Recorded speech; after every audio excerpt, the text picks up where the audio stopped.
घर का गार्डन बेटे बहू को सीख देने वाली कहानी। आप नहीं जानती माँ, यहाँ उल्टी गंगा बहने लगी है। ससुर जी जब से रिटायर हुए हैं, मेरी सास और ससुर दोनों किसी फिल्म के लव बर्ड्स की तरह अपने आप को जवान समझने लगे हैं। दिन भर हमारे घर के पास बने गार्डन में झूले पर बैठे बातें करते रहते हैं। उन्हें अपने पक चुके बालों का भी ख्याल नहीं रहता है। अब इस उम्र में उन्हें ऐसा व्यवहार करना क्या शोभा देता है। कविता अपने ससुराल के समाचार अपनी माँ को बता रही थी। तभी सास अलका उदास मन से रसोई घर में जाती है, क्योंकि बहू की कड़वी बातों को उन्होंने सुन ली थी।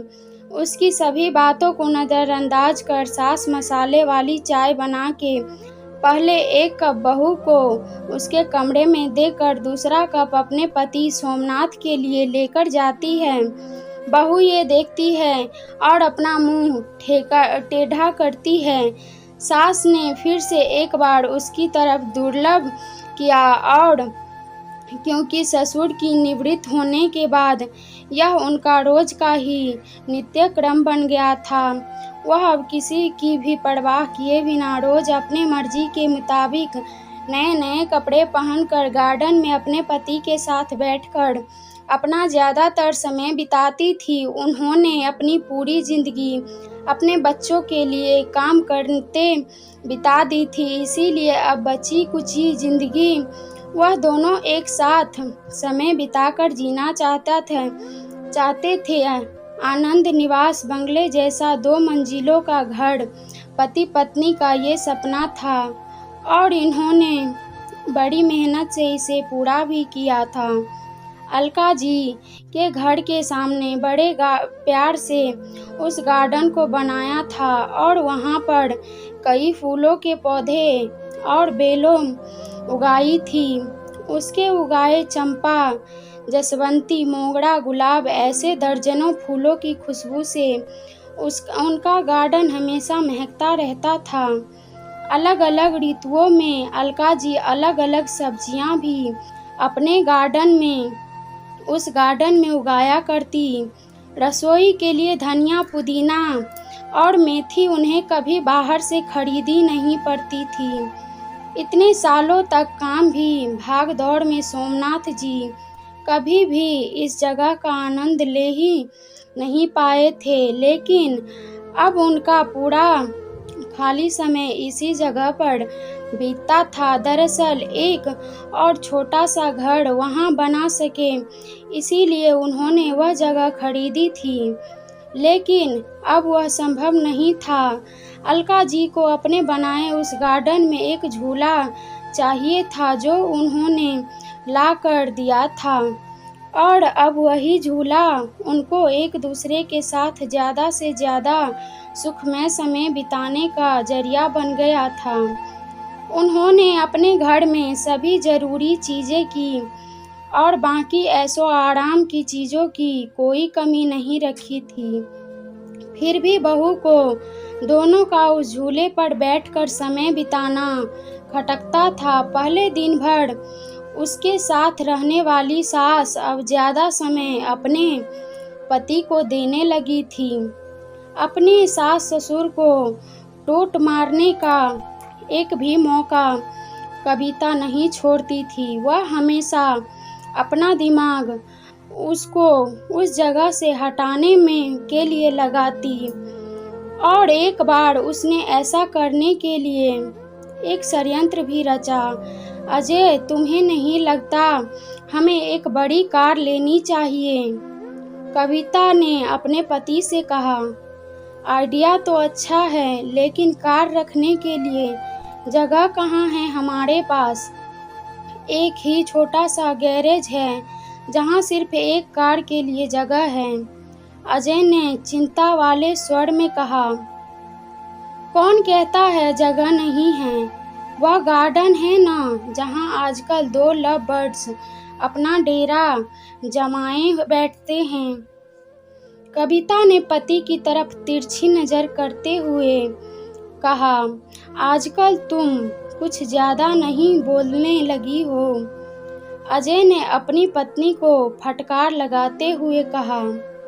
लेकिन सच तो ये था कि उसके भी इस बारे में अपने पिता से बात करने का मन बना लिया था। अगले दिन अजय पिता के पास गया और उसने बोला, पिताजी, मेरा और आपकी बहू का मन है कि एक बड़ी कार ली जाए, पर बेटा हमारे पास पहले से एक गाड़ी है ना।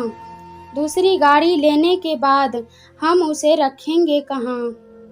सोमनाथ जी ने कहा, पिताजी, इसी गार्डन में एक नया गैरेज बनाने की सोच रहा हूँ।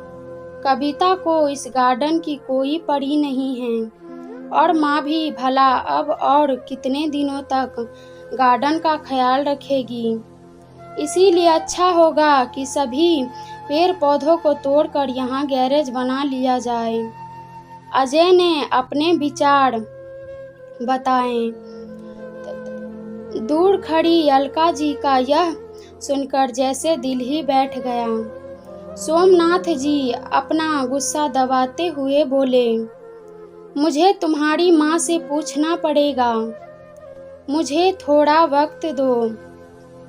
क्या पिताजी, इसमें क्या है? मम्मी जी से पूछना। आप दोनों तो किसी का विचार करते ही नहीं हैं। दिन भर झूले पर बैठे रहते हैं बिना 4 लोगों के बारे में सोचे। अब कविता घर में है, छोटे बच्चे भी हैं घर में और आने जाने वाले लोग भी तो आपको कैसे देखते हैं। आप किसी का विचार नहीं करते। अजय थोड़ा चिढ़ते हुए ही बोला। अंदर से कविता की बड़बड़ भी चालू ही थी। सोमनाथ कुछ नहीं बोल पाया। उस दिन बेटे और बहू ने बाहर से अच्छा खाना मंगवाया था, लेकिन अलका और सोमनाथ जी के गले से निवाला उतरे ना ऐसा हो गया था। उस पूरी रात दोनों ही जागते रहे, लेकिन सुबह सुबह कुछ विचार आने से सोमनाथ जी के चेहरे पर मुस्कान आ गई थी। सोमनाथ जी खुद रसोई में जाकर चाय बनाकर लाए थे, लेकिन अलका जी इतनी निराश थी कि वह आज बगीचे में किसी भी पेड़ पौधे को पानी तक डालने नहीं गई थी। पूरा दिन तो बड़ा ही नॉर्मल तरीके से गुजरा था, लेकिन शाम को अजय की आंखें फटी की फटी रह गई थी जब उसने घर के आगे घर भाड़े से देना है का बोर्ड पढ़ा। अजय ने सोमनाथ जी से कहा, पापा, माना कि हमारा घर बड़ा है, लेकिन इसका यह मतलब थोड़ी है कि हम उसे भाड़े से दे दें। बेटा, अगले महीने मेरे साथ काम करने वाले शर्मा जी रिटायर हो रहे हैं और वही अब इस घर में भाड़े से रहेंगे। सोमनाथ जी ने कहा, लेकिन वह क्या रहेंगे? वह कहाँ रहेंगे? अजय ने अपनी शंका भरा सवाल पूछा। घर के उस हिस्से में जहाँ तुम रहते हो, सोमनाथ जी ने कड़क आवाज में कहा। और पापा, हम कहाँ रहेंगे? नरम पड़ती आवाज में अजय ने पूछा। बेटा, मैं मानता हूँ कि मैंने तुम्हें इस लायक तो बनाया है कि तुम अपने पैरों पर खुद खड़े हो सको, इसीलिए तुम्हारे पास 1 महीना है। तुम अपने लिए नया फ्लैट ढूंढ लो या कंपनी के फ्लैट में रहने चले जाओ। वहाँ तुम्हें तुम्हारी उम्र के लोगों का साथ मिल जाएगा और इस घर में हमें हमारी उम्र के लोगों का साथ मिल जाएगा। तुम भी सुखी और हम भी। सोमनाथ जी ने सब कुछ साफ साफ बताया। पापा, लगता है आप तो नाराज हो गए। कल मैंने जो भी कहा मेरा वह मतलब नहीं था। अजय ने अपने पापा के आगे हाथ जोड़ते हुए कहा, नहीं बेटा, तुम्हारी जनरेशन से हमें एक सबक दिया है कि कैसे प्रोटोकॉल बनकर रहा जाता है। हम बड़े तुम बच्चों को साथ में देखकर खुश हो जाते हैं, तो तुम्हें हमें साथ में देखने में क्यों प्रॉब्लम होती है? यह घर, यह गार्डन में बड़े हुए यह पेड़ पौधे, इस बात के गवाह हैं कि कैसे तुम्हारी माँ ने मेरे लिए और खासकर तुम्हारे लिए जी जान से सेवा की है, अपना समय, अपनी जवानी खर्च कर दी। इसीलिए इन सब पर तुमने और मुझ में भी ज़्यादा तुम्हारी माँ का हक है, और इन सब को मैं तुम्हारी माँ से नहीं छीन सकता। सोमनाथ जी ने अपनी पत्नी की तरफ देखकर कहा।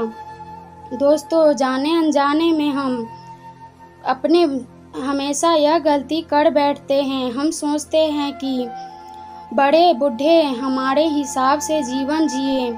ऐसा करवाने के लिए हम उन पर अपने विचार थोपने लगते हैं, लेकिन हम यह भूल जाते हैं कि उन्होंने हमारे लिए कितना त्याग किया है, और जब उन्हें उसके हिसाब की ज़िंदगी जीने का मौका मिलता है तब उनका साथ देने के बजाय हम उनके विरोधी बन जाते हैं। अगर आपको यह कहानी पसंद आए तो वीडियो को लाइक, चैनल को सब्सक्राइब ज़रूर करें। वीडियो को लास्ट तक देखने के लिए धन्यवाद।